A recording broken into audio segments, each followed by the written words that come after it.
Hi, subscribe to my channel Shobha Rana for more.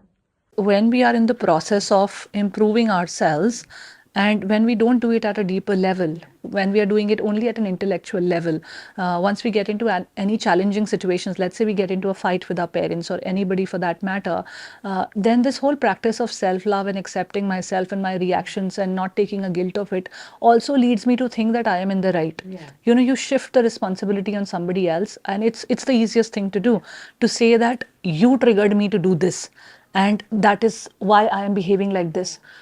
How do we take the responsibility of a situation when it is happening? How do you make that conversation more powerful with yourself, and how do you kind of recognize the need for you to take responsibility instead of just shrugging it on the other people? Yeah. So, first of all, remind yourself that if something happened with you in the past, yes, maybe it could have been avoided, but people always did the best that they could. Maybe they were just aware of only so much. Maybe they were not aware of doing anything differently. So, first of all, when you blame, you understand everybody is a product of their subconscious mind, just as we are all products of our subconscious mind. So when you place blame on someone, understand this, just as you sometimes have made mistakes, you have sometimes have realized that you've done things you should not have done. Other people have done the same. They have not been aware enough. So we have to actually only blame lack of awareness, not blame other people. Everybody is only doing what they understand to do from their subconscious mind. The real enemy, therefore, is the subconscious mind. The Bible says, love your enemy. So, what we are going to be doing is we are going to be loving even the negativity and the memories in our subconscious mind. How do we do that practically? Whenever there is a challenge or a problem that is coming up to you and you realize it's a pattern coming from my past, please understand, when you say 100% responsibility, you're not saying it is my fault. Oh, okay, they did this to me, but it is my fault. It's not your fault, but it's your responsibility. That means you can do something to correct your energy, to clean up your energy today. Why and how do we know this can be done? This has to be a reason why you've been given a mind. There has to be a reason why you've been gifted with higher mental faculties like perception, reasoning, memory, imagination. Why have you been gifted these? Obviously, because these are keys to your life. These are keys to making changes and bringing about transformation in your life. If we were only here to suffer because of our past karma, we would just be witnesses, right? God had no limitation. The divinity could have just made us like that. We could have all been coming here, lived our lives, suffered, and gone back. But you've been given a mind. You've been given a perception. You've been given a reason and power. All of that is because you can now make better choices today. So, if something has not worked out for you in your past, look at what you can do in your energy today.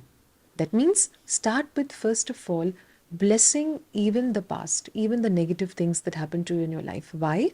Because when you bless something, you take yourself into a higher state of vibration, and the subconscious mind gets a message. Oh, she has enough to bless. Because only when somebody has something do they bless. Anybody blessing you, they feel, oh, I can give you this blessing. Like you're not pouring from an empty cup. Your cup Yes, is full. cup is full. And you're also not coming from your ego self. Whenever you bless, you cannot be coming from ego. You crush your ego there and then. Your ego is gone. You're blessing. So when you bless even the negative past, even people who bothered you on a daily basis, then automatically you say you don't yourself stay in that pitiable condition, because you start feeling, oh, I can bless. I have something to do for that person.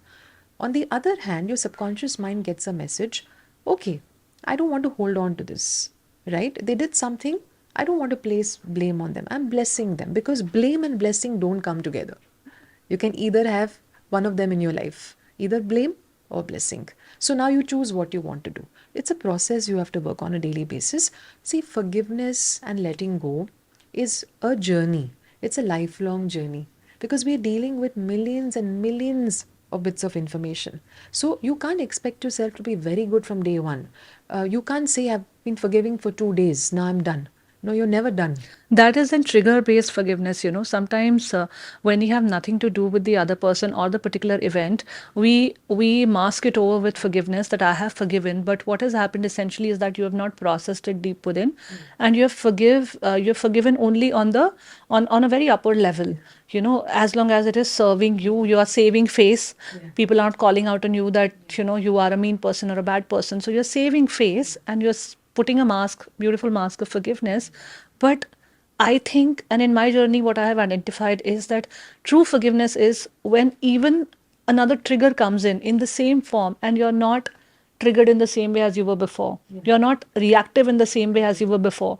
If your reaction is the same for the similar kind of a trigger, that means you have neither forgiven nor processed that equation. Correct. Right? Absolutely. That's a very good way to look at it. In fact, in metaphysics, we always have this statement that says forgiveness is complete when you stop wishing things should have been different until you feel they should not have happened. You're still stuck on to unforgiveness. Some kind of resentment and bitterness is there. So you have to work on that bitterness every day. Simple. Every day after you take a shower, sit with yourself for just 1 minute. Now that your physical cleansing is done, do your emotional cleansing. Just 1 to 2 minutes. Think of 3 or 4 people who bother you, who hurt you, who you feel like placing blame on, and just bless them. Now, if it becomes very difficult, which a lot of my students tell me, Doctor, how can I do this? It's not possible. It's not coming from my heart. It's not going to come from your heart. But you're sending a message to your subconscious mind that I don't want to hold on to this person's energy. I have something to give to this person. Let me give this to that person. So even a statement as simple as universe or divine, please send love to this person through me. You bless through me.